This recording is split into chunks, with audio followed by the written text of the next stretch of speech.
Shriram Samarth. 5 February. कळकळीचे नामस्मरण. आम्ही सुस्थितीत असलो म्हणजे आमचे नामस्मरण अधिक होते.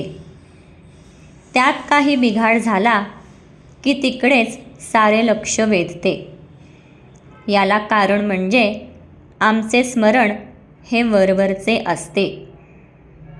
श्रद्धेने नामस्मरण करणे आपल्याला कठीण जाते.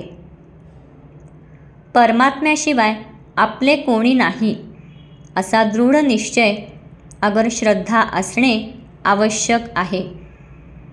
म्हणजे मग प्रकृतीत काही बिघाड झाला तरी आपले स्मरण टिकून राहील.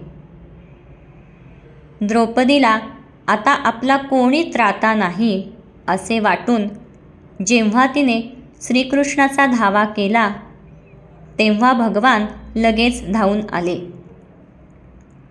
असे खऱ्या कळकळीचे स्मरण आपले असायला पाहिजे.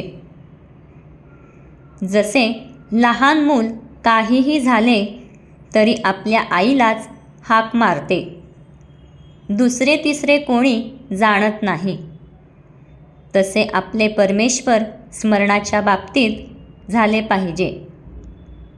आपली भिस्त खरोखर कोणावर आहे हे संकटकाळीच उत्तम कळते. नामस्मरणाच्या पायऱ्या अशा सांगता येतील.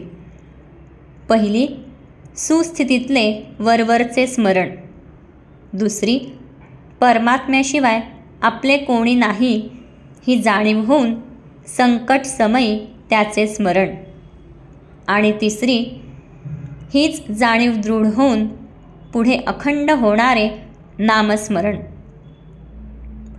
यांपैकी वरवर स्मरण करणारा आम्हाला संकटेच नकोत असे म्हणतो, तर साधू संत आम्हाला संकटे येऊ देत असे भगवंताजवळ मागतात. कारण त्यावेळेसच त्याचे खरे स्मरण होते. आपण स्वतः आहोत याची आपल्याला आज जितकी खात्री आहे तितकी खात्री भगवंत आहे अशी झाली पाहिजे. परमात्मा सर्व ठिकाणी आहे ही कल्पना केव्हा तरी आपल्याला होते, पण ती कायम न राहिल्यामुळे दृढपणे आपल्या आचरणात येत नाही. आपली वृत्ती तशी झाली की ती आपल्या आचरणात येईल.